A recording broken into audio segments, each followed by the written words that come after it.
기적은 무엇인가? 기적은 얼굴이 달라지는 거예요. 하나님께서 역사하셔서 이제후로 인생길 걸어갈 때 그 얼굴이 가장 아름답고 가장 존귀하고 가장 은혜로운 얼굴들 다 될 줄로 믿습니다. 기적이 무엇입니까? 기적은 자연 법칙으로 이해할 수 없는 초자연적인 일들입니다. 그러한 일들을 바라보면서 우리가 기적이다, 미러클이다라고 고백하지 않습니까?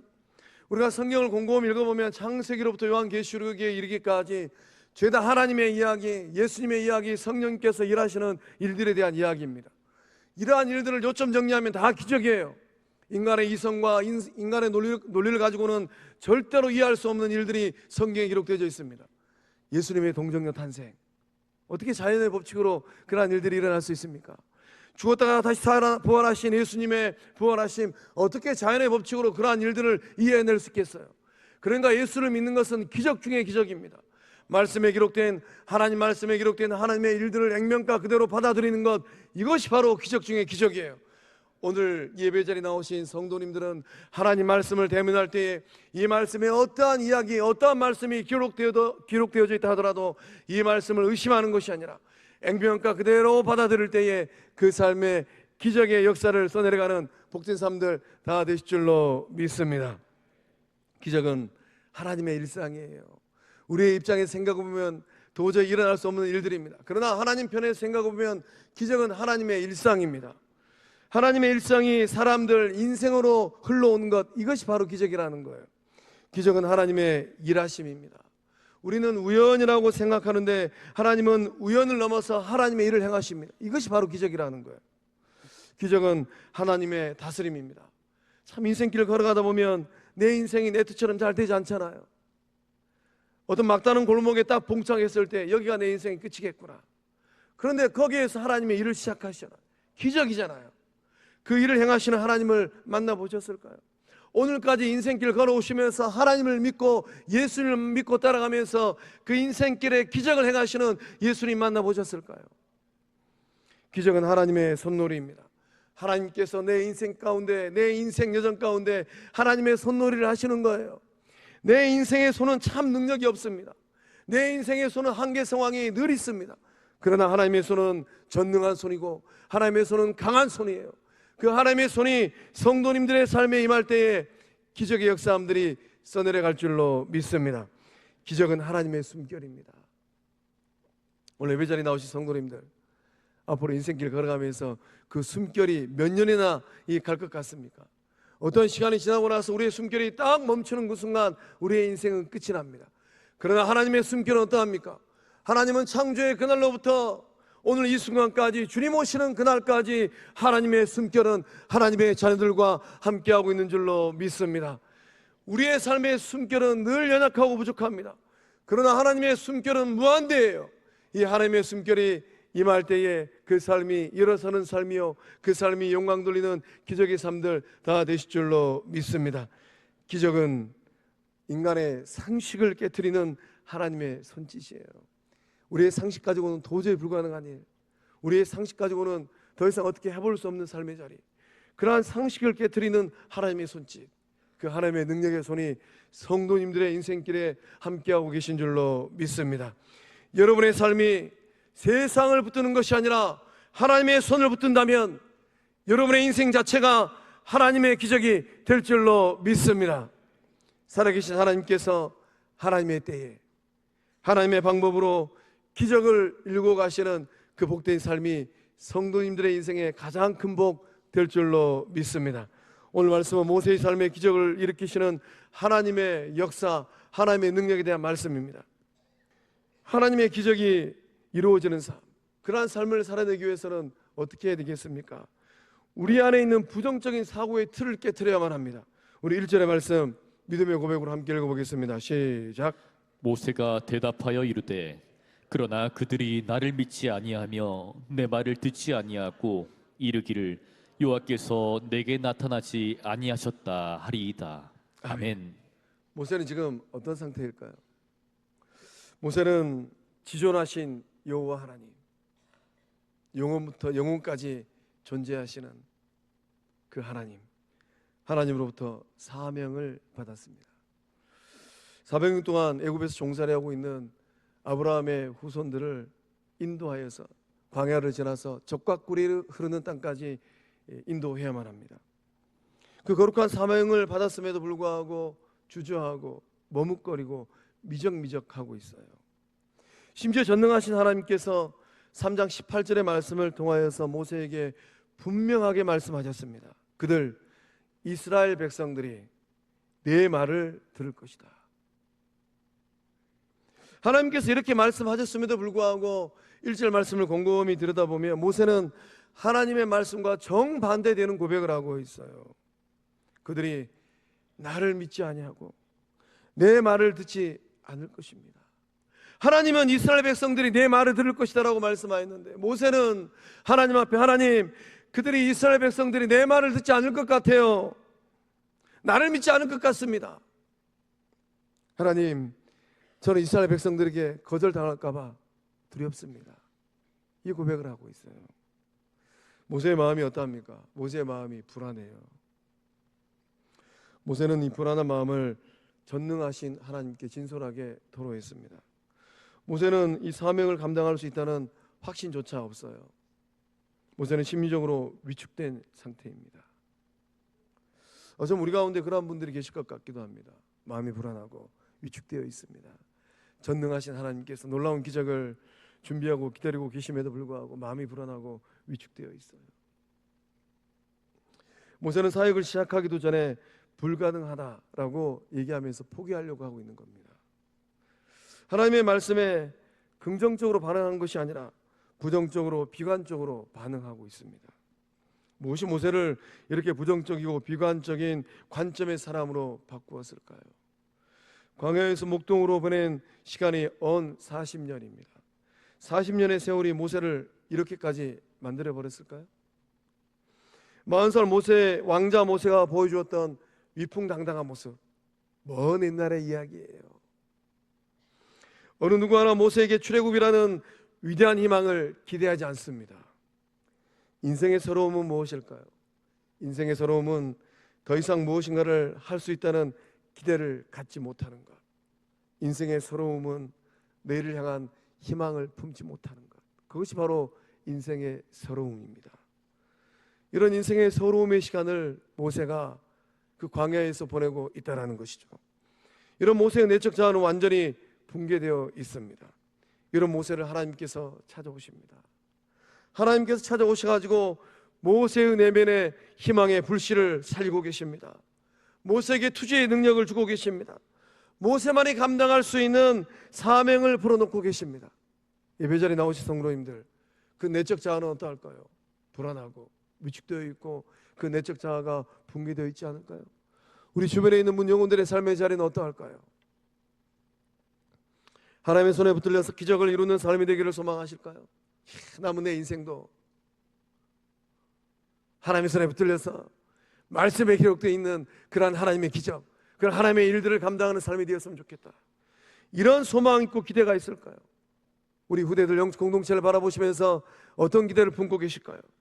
거룩한 빛 성황 영적 공동체가 이 지역사회를 살려내는 거룩한 방주, 한국교회의 새로운 성령의 불을 지피는 그런 성령 공동체 될 수 있기를 소망하고 기대하고 계실까요? 몇 분이 아멘 하시고 나머지 분은 듣고만 계시니, 여러분 안에 그러한 소망이 있다면 우리는 무엇을 어떻게 해야 되겠습니까? 내 삶을 바라보고 우리 후대들을 바라보고 영적 공동체를 바라보고 한국 사회와 한국 교회를 바라볼 때 우리는 어떠한 생각을 품어야 되겠습니까? 여러분 안에 견고하게 꽈리를 들고 있는 이 부정적인 사고의 틀을 깨뜨려야 될 줄로 믿습니다. 하나님을 경험한 사람들, 하나님의 기적을 경험한 사람들의 공통점이 있어요. 어떤 공통점입니까? 성경에서 하나님의 능력을 덧입은 많은 주의 사람들의 공통점이 있어요. 그들의 공통점은 무엇입니까? 그들은 초긍정의 사고를 품고 사는 사람들이라는 겁니다. 본문의 말씀에 등장하는 80의 모세도 그렇고 골리앗 앞에 섰던 이 청소년기를 보냈던 다윗도 그러합니다. 예수님은 이 땅에 오셔서 인간의 몸을 입고 세상을 살아내셨던 예수님, 그 예수님께서 보여주신 모습은 어떠합니까? 그 어떤 상황 속이라도 우리 주님께서는 초긍정의 모습을 보여주셨어요. 우리 마가복음 9장 22절에서 23절의 말씀을 예수님 마음으로 함께 읽어보겠습니다. 시작. 귀신이 그를 죽이려고 불과 물에 자주 던졌나이다. 그러나 무엇을 하실 수 있거든 우리를 불쌍히 여기사 도와주옵소서. 예수께서 이르시되 할 수 있거든이 무슨 말이냐. 믿는 자에게는 능히 하지 못할 일이 없느니라 하시니. 아멘. 귀신 들린 아이가 있습니다. 그 아이의 아버지의 심정을 한번 헤아려 보시기 바랍니다. 우리 아들의 삶, 우리 자녀들의 삶은 어느 세월에 온전한 삶이 될 수 있을까? 세상에서 출세하고 이런 것이 아니라 그저 평범한 삶을 우리 자녀가 살아갔으면 좋겠다. 예수님 앞에 토로합니다. 무엇을 하실 수 있거든 예수님, 저하고 우리 자식 좀 불쌍히 여겨주세요. 우리 좀 도와주세요. 예수님께서 뭐라고 말씀하십니까? 할 수 있거든이 뭔 말이냐? 네가 지금 무슨 말을 하고 있느냐? 믿는 자에게는 능히 하지 못할 일이 없느니라. 믿는 자에게는 능히 하지 못할 일이 없느니라. 우리 주님은 어떤 상황이 있다 하더라도 우리 주님은 부정적인 생각, 비관적인 생각을 하지 않으셨습니다. 우리 주님은 어떤 삶의 자리에 놓여 있다 하더라도 하나님의 능력으로 초긍정의 생각을 하시고 이 땅의 삶을 살아내신 줄로 믿습니다. 사랑하는 성광의 성도 여러분, 기적이 일상이 되는 삶 되기를 소망하실까요? 정말로 하나님의 능력이 내 삶 가운데 임함으로 말미암아 지금껏 경험하지 못했던 기적, 그 기적을 맛보는 삶이 되기를 소망하실까요? 거룩한 빛 성광교회가 기적이 상식이 되는 교회 되기를 소망하고 계실까요? 그렇다면 초긍정의 믿음으로 여러분의 내면의 사고의 틀을 바꾸시기를 바랍니다. 여러분 안에 꽈리를 틀고 있는 부정적인 사고, 비관적인 사고 가지고는 절대 안 됩니다. 예수 십자가의 능력으로 그런 부정적인 사고, 비관적인 사고를 완전히 깨트리고 초긍정의 사고, 또 꿈과 희망을 품는 비전을 품고 있는 그런 생각을 할 때에 하나님께서 역사하시는 기적이 일상되어지는 복된 삶들 다 될 줄로 믿습니다. 하나님의 기적을 이루기 위해서는 상실된 자존감을 회복해야 돼요. 지존하신 여호와 하나님께서 모세의 상실된 자존감을 회복하십니다. 그 상실된 자존감을 회복하기 위해서 세 가지 기적을 일으키고 계십니다. 먼저는 이 지팡이가 뱀이 되는 기적을 이루셨어요. 우리 2절의 말씀 함께 읽어보겠습니다. 시작. 여호와께서 그에게 이르시되 내 손에 있는 것이 무엇이냐. 그가 이르되 지팡이니이다. 아멘. 하나님께서 모세에게 질문합니다. 모세야, 네 손에 있는 것이 무엇이냐? 이 질문은 예배 자리에 나와 있는 저와 여러분, 우리 영적 공동체를 향한 보호자 어필에 계시는 예수님의 질문이에요. 여러분의 생명의 주인 되시는 성부 하나님의, 우리 영적 공동체의 주인 되시는 창조주 하나님의 질문입니다. 내 손에 있는 것이 무엇이냐? 여러분은 손에 무엇을 쥐고 계실까요? 모세가 지팡이를 땅에 던졌습니다. 어떤 기적이 일어났습니까? 이 마른 막대기가, 이 지팡이가 생명과 독이 가득한 뱀이 되었어요. 모세가 뱀의 꼬리를 잡으니 다시 이 뱀이 지팡이가 되었습니다. 정말 놀라운 기적이지 않습니까? 하나님께서는 이 지팡이가 뱀으로 변하는 이 첫 번째 기적을 일으키셨습니다. 왜 하나님은 많은 기적을 일으킬 수 있는데 왜 이 기적을 첫 번째 일으켰겠습니까? 또한 하나님은 모세에게 뱀의 꼬리를 잡으라고 말씀하셨어요. 제가 말씀을 곰곰이 묵상하다가 모세야, 뱀의 꼬리를 잡지 말고 뱀의 머리를 밟아버려라 라고 말씀하실 수도 있는데 하나님은 모세에게 뱀의 꼬리를 잡으라 라고 말씀하셨어요. 뱀의 꼬리를 잡으면 어떤 일이 일어나겠습니까? 뱀이 머리를 돌려가지고 손을 물어버릴 것 같아요. 하나님께서는 그런 일이 일어날 것을 정확하게 알고 계십니다. 그리함에도 불구하고 하나님은 모세에게 뱀의 꼬리를 잡으라라고 말씀하십니다. 그렇게 말씀하신 이유는 무엇이겠습니까? 하나님 말씀에 순종하면 어떤 것이든 통제 불능이 아니라 통제 가능하다라는 것입니다. 뱀은 애국왕 바로를 상징합니다.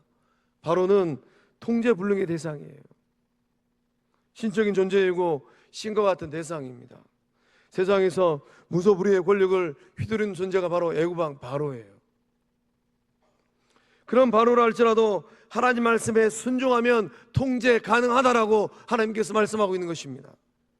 우리들의 삶도 마찬가지입니다. 세상을 살아다 보면 통제가 잘 안 되는 것들이 얼마나 많이 있습니까? 그런 것들 때문에 골머리가 아프고 마음이 상하잖아요. 그러나 하나님의 말씀에 철저히 순종하면 어떠한 일들이 일어나겠습니까? 하나님의 말씀을 따라서 모세야 너 뱀의 꼬리를 잡아라. 꼬리를 잡으니까 그 뱀이 다시 지팡이가 되잖아요. 통제된다라는 거예요. 여러분께서 하나님 말씀에 철저히 순종할 때에 어떠한 대상이라도 통제불능이 아니라 통제 가능되어지는 역사함들이 일어날 줄로 믿습니다. 하나님께서 행하신 두 번째 기적은 모세의 손에 나병이 생겼다가 없어지는 기적이에요. 6절의 말씀 함께 읽어보겠습니다. 시작.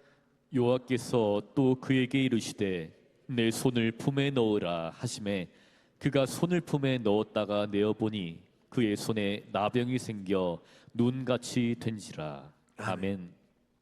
한번 상상 좀 해보세요. 80 할아버지만은 건장합니다. 그런 모세가 그 손을 품에 넣어보니까, 넣었다가 빼보니까 나병이 생겨 있어요. 하나님 말씀을 따라서 또 그 손을 넣어보니까 손에 있는 나병이 깨끗하게 나와버렸습니다. 나병이 생기고 나병이 고침받는 이 기적, 이 기적의 영적인 의미는 무엇이겠습니까?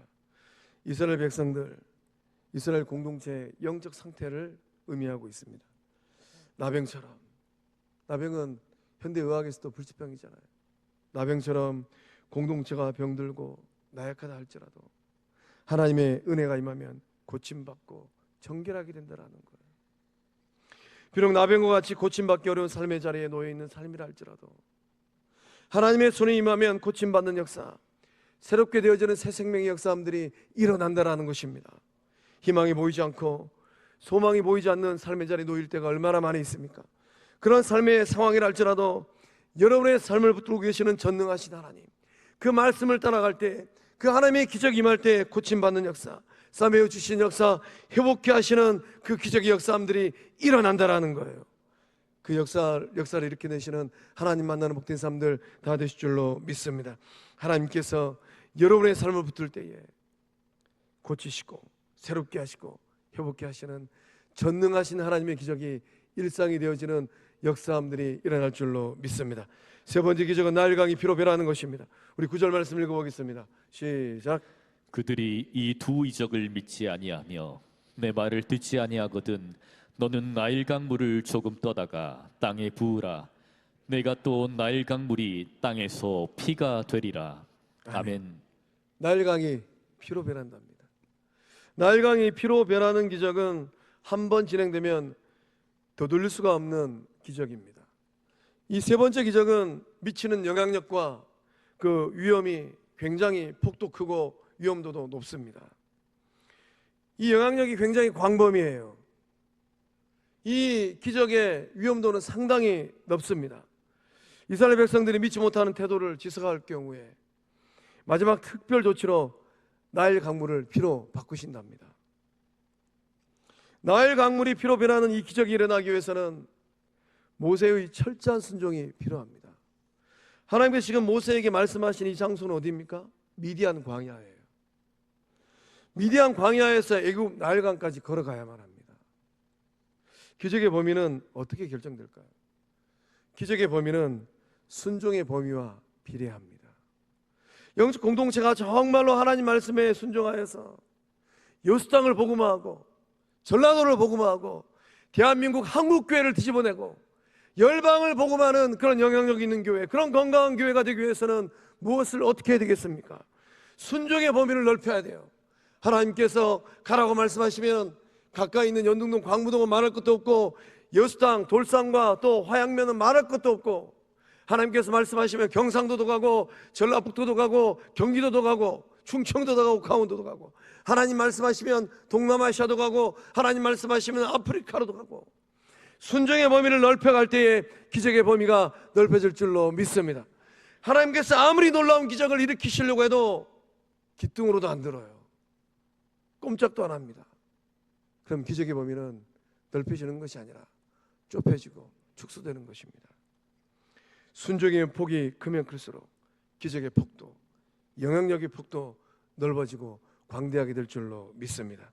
하나님은 능력의 하나님이십니다. 하나님 역사 속으로 들어오셔서 역사의 문제에 개입하셨어요. 하나님은 능한 손으로 억압과 노역으로 고통의 삶을 살고 있는 이스라엘 백성들을 해방하기 위하여서 모세의 사적인 삶 가운데 개입하셨습니다. 오늘 여러분의 삶을 짓누르고 있는 억압과 고통의 문제는 무엇일까요? 기적의 하나님을 만나시기를 바랍니다. 하나님께서 여러분의 삶 가운데 개입하실 때 어떠한 억압의 문제, 고통의 문제라 하더라도 해결되어지는 역사함이 일어날 줄로 믿습니다. 험난한 세상을 살아갈 때 실추된 자존감이라 할지라도 하나님께서 개입하시고 하나님께서 붙들어 주시면 그 실추된 자존감이 회복되어지는 역사함이 일어날 줄로 믿습니다. 하나님께서 일으키시는 기적의 삶, 그 삶을 살아내기 위해서는 내 삶이 하나님의 지팡이가 되게 해야만 합니다. 기적의 하나님께서 모세에게 지팡이를 손에 잡고 이적을 행하라라고 말씀하십니다. 17절의 말씀을 함께 읽어보겠습니다. 시작. 너는 이 지팡이를 손에 잡고 이것으로 이적을 행할지니라. 아멘. 하나님께서 모세에게 말씀하십니다. 모세야, 다른 것 아니고 마른 막대기를 손에 잡고 이적을 행하라. 애굽 왕 바로의 손에 있는 금으로 만든 지팡이가 아닙니다. 모세의 손에 들려있는 지팡이는 그저 마른 막대기예요. 어쩌면 모세가 1년 전에, 5년 전에, 10년 전에 주었던 마른 막대기. 어쩌면 모세가 이 광야를 지나가다가 야, 이 나무는 참 내가 목동의 삶을 살 때 막대기를 쓰면 참 좋겠다 싶어가지고 딱 잘라서 손에 들고 있는 막대기입니다. 생명력이 없어요. 볼품도 없습니다. 가치도 없습니다. 쓰다가 버리면 얼마든지 다시금 주울 수 있는 마른 막대기예요. 근데 하나님은 그런 마른 막대기 지팡이를 손에 잡고 하나님의 기적, 하나님의 이적을 행하라라고 말씀하십니다. 하나님께서 모세에게 이 마른 막대기 지팡이를 손에 쥐고 이적을 행하라고 말씀하신 이유는 무엇이겠습니까? 하나님의 손에 붙들린 의의 도구로 쓰임받지 못할 사람이 없다라는 거예요. 아무리 마른 막대기 같은 사람이라 할지라도 하나님의 손에 붙들리면 놀라운 기적을 일으키는 의의 도구가 될 줄로 믿습니다. 아무리 보잘것없는 사람이라 할지라도, 아무리 내세울 곳이 없는 사람이라 할지라도 하나님의 능력이 임하면 하나님께서 원하시는 생명을 살려내고 역사의 물줄기를 바꿔내는, 세상을 변화시키는 의의 도구 될 줄로 믿습니다. 비록 몽당 연필 같은 인생이라 할지라도 하나님의 손에 붙들리면 세상에서 가장 아름다운 사랑의 편지를 써내려가고 후대들이 떠들러 볼 때에 감동과 도전을 주는 하나님의 역사를 써내려갈 줄로 믿습니다. 스스로 생각할 때 나는 마른 나무 같은, 막대기 같은 인생이다, 이제 더 이상 소망도 희망도 능력도 없는 삶이다라고 생각하는 분들이 계실까요? 하나님의 손에 전적 의탁하시길 바랍니다. 전적 내어 맡길 때에 남은 인생과 삶이 존귀하게 들어쓰임받는 복된 삶이 다 되실 줄로 믿습니다. 기적은 멀리 있지 않습니다. 기적은 여러분 안에 있어요. 기적의 시작은 여러분의 부정적인 생각, 또 부정적인 마음, 부정적인 관점의 틀을 깨트리고 바꾸는 데 있습니다. 기적의 시작은 여러분의 무너진 자존감, 붕괴된 자존감을 회복하는 데 있습니다. 기적의 시작은 하나님 말씀에 의지하여서 뱀의 꼬리를 잡는 거예요. 기적의 시작은 마른 막대기 같은 삶이라 할지라도 하나님께서 쓰시도록 전능하신 하나님께 내어드리는 것입니다. 사랑하는 성광의 성도 여러분, 여러분의 생각과 상상을 넘어서 역사하시는 기적의 하나님 만나시기를 소망하실까요? 거룩한 및 성광교회가 주님 오시는 그날까지 하나님의 뜻 안에서 하나님의 기적을 이루어내는 생명 공동체, 거룩 공동체, 사랑 공동체, 성령 공동체, 기쁨 공동체, 은혜 공동체 될 수 있기를 소망하실까요? 주저함 없이 내어 맡길 때에 그 기적의 역사를 맛보고 경험하는 주의 백성들이 되고 영적 공동체가 될 줄로 믿습니다.